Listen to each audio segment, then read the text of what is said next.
বছর ঘুরে আবার এসেছে ঈদ। সারা মাস রোজার পর ঈদ উল ফিতর পরিবারের সঙ্গে উদযাপন করতে নারীর টানে বাড়ি ফিরেন অনেকেই।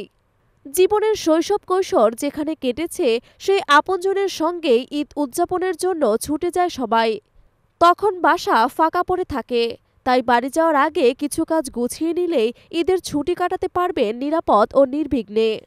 আসুন জেনে নেই ঈদযাত্রায় যাওয়ার আগে বাসার নিরাপত্তায় আপনার কি কি করে যেতে হবে।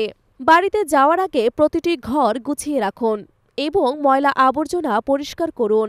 বাড়ি ছাড়ার আগে ময়লা আবর্জনা ফেলে দিতে ভুলবেন না, তা না হলে সেগুলো পচে গলে ঘর ভর্তি দুর্গন্ধ হতে পারে। রান্নাঘর পরিষ্কার করে রেখে তবেই বের হবেন। দীর্ঘদিনের জন্য ঘরের বাইরে গেলে অবশ্যই ফ্রিজ খালি রাখুন।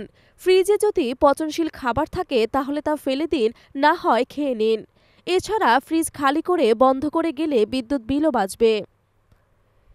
ঘরের সব ধরনের ইলেকট্রনিক ডিভাইস আনপ্লাগ করুন। বাড়িতে এয়ার কন্ডিশনার থাকলে সেটি বন্ধ করুন কিংবা আনপ্লাগ করুন। ঘর থেকে বের হওয়ার সময় অবশ্যই ফ্যান, লাইট সহ সব ধরনের পাওয়ার সুইচ বন্ধ করুন, না হলে ঘটতে পারে মারাত্মক দুর্ঘটনা।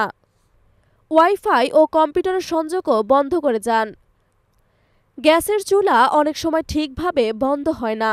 আগুন না জ্বললেও দেখা যায় আস্তে আস্তে গ্যাস বের হচ্ছে। এমন ক্ষেত্রে বিস্ফোরণ হওয়ার সম্ভাবনা বেড়ে যায়। ঘরের সব জানালা ও দরজা বন্ধ করা হয়েছে কিনা তা কমপক্ষে দুবার চেক করুন। ছুটিতে কোথাও যাওয়ার আগে অবশ্যই ঘরের ফার্নিচার ঢেকে রাখুন, এতে ফার্নিচার কেবল ধুলাবালি মুক্ত থাকবে।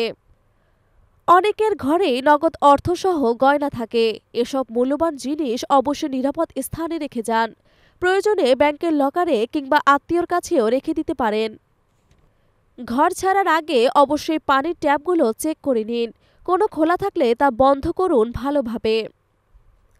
এমনকি বাথরুমে বালতি মগে পানি জমিয়ে রাখবেন না। দীর্ঘদিন জমে থাকা পানিতে মশার প্রজনন ঘটতে পারে।